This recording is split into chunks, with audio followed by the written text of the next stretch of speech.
Picture it, 1993, one of the biggest, most requested songs on MTV is a bizarre rock puppet show. It's a claymation retelling of a classic fairy tale, complete with a Harley-Davidson riding Big Bad Wolf, Rambo, and 3 irresponsible pigs.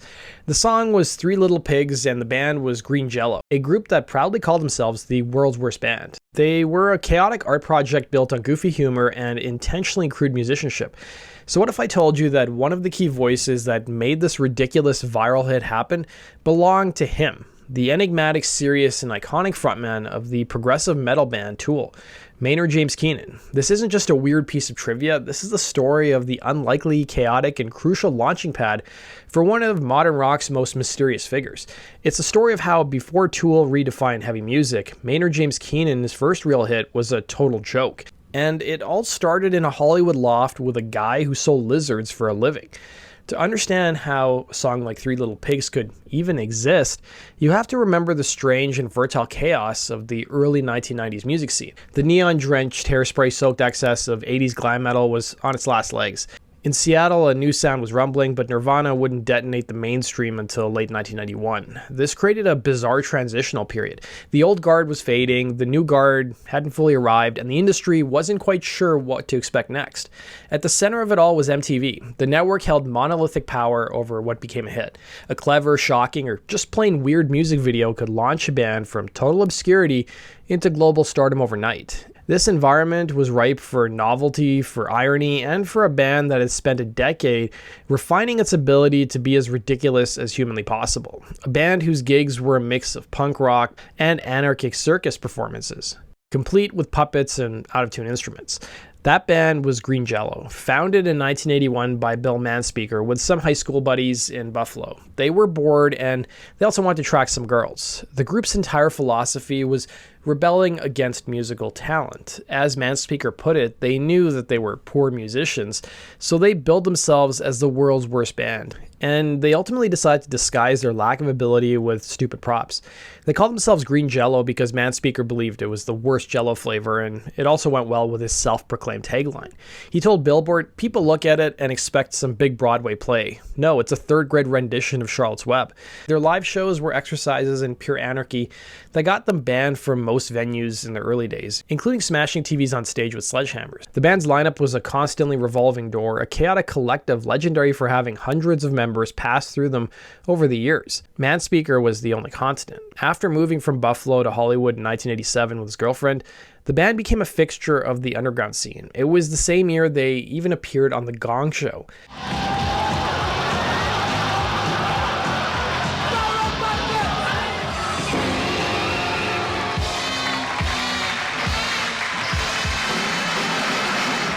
This, I find all kinds of great things. You've been gonged, and I really think that's what they were here for. They started operating out of a communal apartment on Hollywood Boulevard that became known as the Jello Loft. It was a 6,600 square foot place. It was there that Green Jellö's collective began to attract some truly formidable, albeit not yet famous talent, including future members of Rage Against the Machine and Weezer. One of the other musicians there was drummer Danny Carey, and through Carey, another figure entered the orbit, his roommate, Maynard James Keenan. Maynard was just a struggling musician in Los Angeles. He'd been living in Michigan previously, where he served in the military and had also attended college. Manspeaker told Louder Sound, "I had a whole scene going there. At 3 o'clock in the morning, there'd be 80 people at my house jamming, creating costumes for Green Jellö, and being creative. Anybody that needed a place to stay could stay. So there were always 10 or 20 people living in the house, and we just fed off each other and played." According to Manspeaker, Keenan was, and I quote, "this guy that was my grumpy roommate that sold lizards for a living. To make money, Keenan got a license to buy and sell pets," Manspeaker recalled. "Me and him would go to downtown LA and we'd buy lizards in bulk. We'd buy 100 lizards every other day, and we'd go to the pet stores and he'd sell lizards. And that was his job." With Danny Carey already drumming for Green Jellö, Manspeaker suggested his flatmate join in.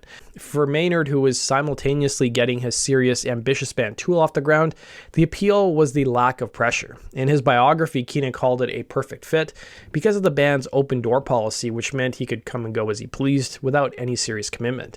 It was a creative sandbox. Manspeaker even claimed that Tool essentially formed at his apartment to play at their loft parties, saying, "They just made up the band to play the parties and they got signed right out of my living room." By the early 90s, Green Jellö was drawing crowds of 800 to 1,000 people per gig, despite Manspeaker literally telling the crowd, "Every show beforehand, I sit there and explain that we know it's really stupid and the songs are bad. We say that we suck in all honesty."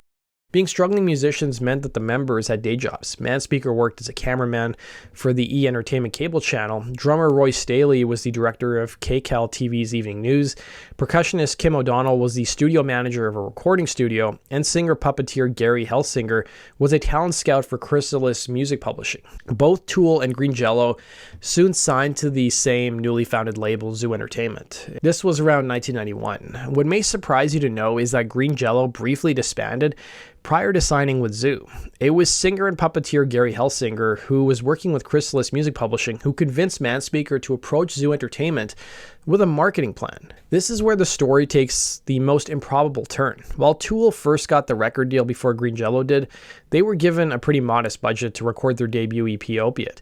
Manspeaker somehow walked into Zoo Records' office without any music for them to listen to and convinced the label to give him $60,000. In other interviews, that number seemed to increase to $75,000. But the money wasn't for a traditional album. He pitched them an idea of having Green Jellö as being the world's first video-only band. He was proposing a full-length VHS tape where every song had its own homemade promo video. He ended up getting the deal. This was the first of its kind. The result was a video collection called Serial Killer, released on VHS in October of '92.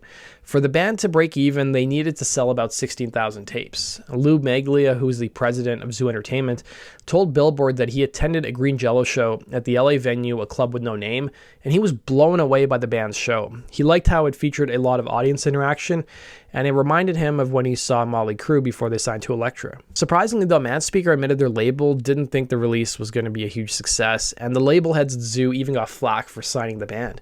With a record deal in hand, Manspeaker's girlfriend, using her connections in LA, managed to secure some cheap studio time.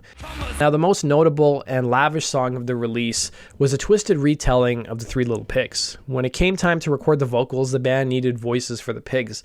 Alongside Primus, Les Claypool, and comedian Pauly Shore, Maynard James Keenan stepped up, having already performed the song live with the band. He delivered the iconic high-pitched falsetto line. The song features references such as marijuana, Harley-Davidson, and Rambo. It was written by Mark Leventhal and Manspeaker after a late-night party in Hollywood. The song retells the story of the Three Little Pigs with quirky modern twists. One pig flees the farm for Los Angeles, another is a weed-smoking hippie preacher from Venice Beach, and the third is the son of rock star Pig Nugent, with a Harvard architecture degree. He builds a concrete mansion in the Hollywood Hills, and when a Harley-riding Big Bad Wolf attacks, the three pigs call 911, leading to Rambo showing up and taking out the wolf with a machine gun. The video itself was a masterpiece of DIY creativity. Directed by Fred Sturr, who would later go direct Tool's groundbreaking video for Sober, it was a frantic, hilarious, and surprisingly violent claymation short. It was absurd, it was catchy, and it was perfect for MTV. But the song only caught on because of album-oriented stations. KXRX in Seattle, WTPA in Harrisburg, Pennsylvania, and WXTB in Tampa Bay, Florida, had started playing a promotional CD featuring songs from the video release. One of these songs they started playing was Three Little Pigs. The response in Harrisburg was so positive that a local promoter flew the entire band out to a city to play 3 shows. Soon enough, the song was getting heavy play in nearly 45 markets around the states. The response was immediate and overwhelming. Three Little Pigs' music video became one of the most requested videos of 1993. The video's popularity was so immense that it was noted for being a music single that debuted in video form first. While a VHS single was initially released, the demand soon inspired Zoo executives to release a soundtrack CD for the video collection in March of '93. But the band was initially against the idea because they thought nobody would buy it. Manspeaker told the LA Times, "When Zoo first suggested we release a soundtrack CD, we were like, the music is worthless, who's going to buy it? But they said, we can put you guys on a monthly salary if you release it." We went, sure, do whatever you want, just don't make us go back to our day jobs. Three Little Pigs was a worldwide hit, peaking at number 17 on the US Billboard Hot 100 chart in June of 1993, and it stayed on that chart for about 20 weeks.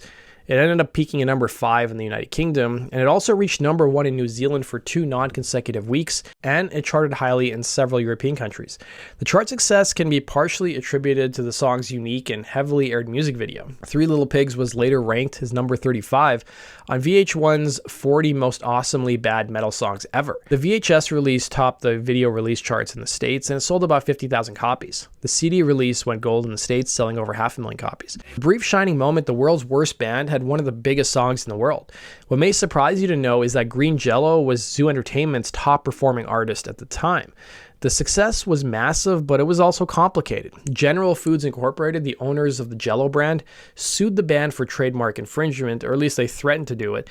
And in a move of pure comedic defiance, the band simply changed the spelling to Green Jellÿ, insisting that the umlaut over the Y meant it was still pronounced Jello. The band had to change the packaging on all their releases up until this point, with a statement that read they are in no way affiliated with Kraft or General Foods. The group also had to remove the video titled Toucan's Son of Sam, featuring a character that bore some resemblance to the Fruit Loops character who decapitates the Trix Rabbit, Lucky Charms Leprechaun, and Snap, Crackle, and Pop. Not just that, but supposedly Metallica came after the band too. In 1993, Green Jellö was sued by the management of Metallica for partial use of their song Enter Sandman in the track Electric Harley House, and their bass and rhythm guitars in the solo section of the song play a riff that's supposedly similar to Enter Sandman. And even though the band mentions it in the lyric immediately after the riff, the band was forced to remove the part from their later CD versions of Serial Killer and pulled a music video from MTV. The music video for the song was also notable because it featured Gene Simmons and Paul Stanley of Kiss. John Kennelly, the senior VP of music and talent at MTV, spoke to Billboard in 1993. Certainly, they did their genius marketing up front with a long-form video. We were certainly in tune with the whole marketing strategy, adding, "The phone's just lit up. It's been one of our most requested and most played videos for the past couple of weeks." But for Maynard James Keenan, the ridiculous success was happening in parallel to the launch of his life's work. Tool had released Opiate in 1992, and by 1993, they were releasing Undertow, the album that would truly put them on the map with their single Sober. As Tool's star began its rapid ascent, Keenan's time in the Jellyverse really came to an end. He had to focus on the darker, more complex, and deeply serious vision of his own band. Yet the influence of Green Jellö never really went away. The experience provided a formative outlet for a side of Keenan's creativity that didn't fit within the cerebral confines of Tool. The theatricality, the absurd humor, the willingness to embrace the ridiculous, these are all threads you can see woven into his later work, most notably with his eclectic side project Puscifer. Bill Manspeaker himself even once said, "Puscifer is his Green Jellö. It's kind of funny, I'm sort of actually honored." The success of the VHS release resulted in Green Jellö getting into the video production business. It was announced in 1994 that the band had partnered with Zoo Entertainment, who put up $1 million to open a state-of-the-art digital audio and video production studio and post-production facility called Green Jellÿ in Hollywood. It was located at the former site of Frank Zappa's recording studio. Manspeaker was taking on the role of general manager at the facility, and by 1994, they were already working on pilots for MTV, they were working on a video game, and their first CD-ROM release, in addition to working with Marvel Comics to have their own set of Green Jellö comics.